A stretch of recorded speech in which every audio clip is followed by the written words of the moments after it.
Haleluya, shalom kepada semua sahabat-sahabat saya. Kembali setiap waktu kita bisa merenungkan firman.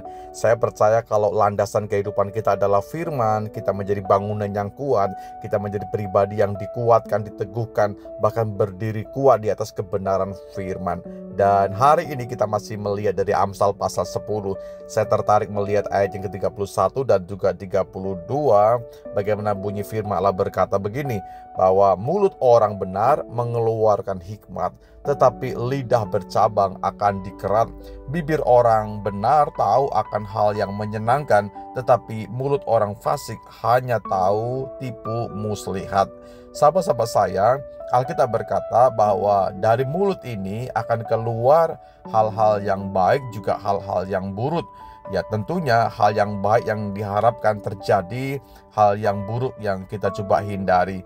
Kebenarannya adalah dari mulut orang yang benar itu mengeluarkan hikmat. Artinya begini, setiap kita yang tahu firman Tuhan, setiap kita yang sudah percaya kepada pribadi Tuhan, harusnya yang keluar dari perbendaharaan kata kita adalah kata-kata hikmat, kata-kata kebijakan, kata-kata yang baik, kata-kata yang membangun, yang menyenangkan, yang menyegarkan, yang menguatkan dari orang yang mendengarkannya.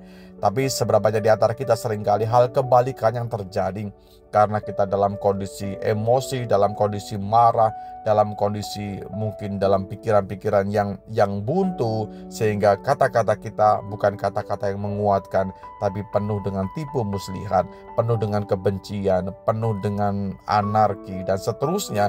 Hal-hal yang buruk yang keluar dari hati kita, bahkan dari mulut kita. Sahabat-sahabat saya, waktu yang terbaik buat kita evaluasi bersama-sama siapa diri kita di hadapan Tuhan hari ini, bahwa mulut orang yang benar harusnya mengeluarkan hikmat, mengeluarkan kata-kata yang bermanfaat, tapi lidah yang seringkali bercabang itu akan dikerat. Berapa banyak di antara kita seringkali kita mengeluarkan kata-kata yang baik, tapi juga dalam satu sisi kita juga bisa mengoleksi, mengeluarkan kata-kata yang buruk yang tidak membangun. Hari ini kesempatan buat kita bersama-sama melihat diri kita, tidak usah melihat diri orang lain, tapi melihatlah diri kita, apakah kita benar-benar punya mulut yang baik atau seringkali kita bercabang. Alkitab katakan bibir orang yang benar itu akan tahu akan hal-hal yang menyenangkan. Tapi kebalikannya, bagaimana mulut orang yang fasik hanya tahu bagaimana dia menipu, bagaimana dia mencurangi, bagaimana dia menyusahkan, bahkan menyesak sesamanya. Hari ini berangkatlah dari firman Tuhan. Diri kita bersama-sama berkaca, apakah mulut saya adalah mulut yang baik? Apakah pikiran saya adalah pikiran yang baik? Apakah perbendaharaan kata saya adalah perbendaharaan kata yang bisa menyenangkan bagi orang yang bisa mendengarkannya atau tidak? Kalau toh hari ini ada hal-hal yang kita buat, ayo bersama-sama, ada waktu, ada kesempatan, ada ruang di mana kita bisa kembali kepada firman Tuhan.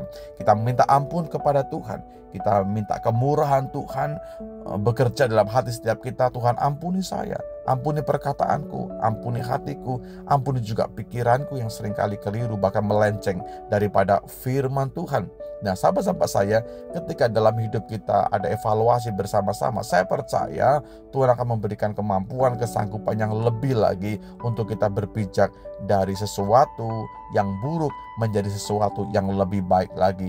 Dari mungkin hari ini ketidakmengertian, kita akan dibuat menjadi mengerti karena kita terbuka akan firman Tuhan setiap waktu.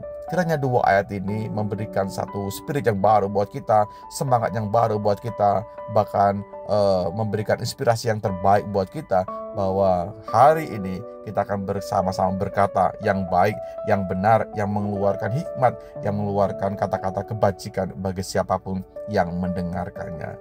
Terima kasih Bapa dalam sorga buat pagi hari ini. Terima kasih buat waktu yang luar biasa kami bisa merenungkan firman-Mu. Kami tahu firman-Mu kebenaran buat kami, firman-Mu hidup dan firman-Mu yang menjadi kekuatan buat kami. Tuhan, tolong kami semua supaya dalam hidup kami keluar kata-kata hikmat, kata-kata pengertian, kata-kata kebajikan, sehingga orang bisa mendengarkannya, mereka disegarkan, mereka dikuatkan, mereka dimampukan kembali dari segala kelemahan yang kami alami. Kami percaya Tuhan akan terus mengurapi bibir lidah setiap kami yang ada. Di dalam berkat nama-Mu Yesus Tuhan kami berdoa dan bersyukur. Amin.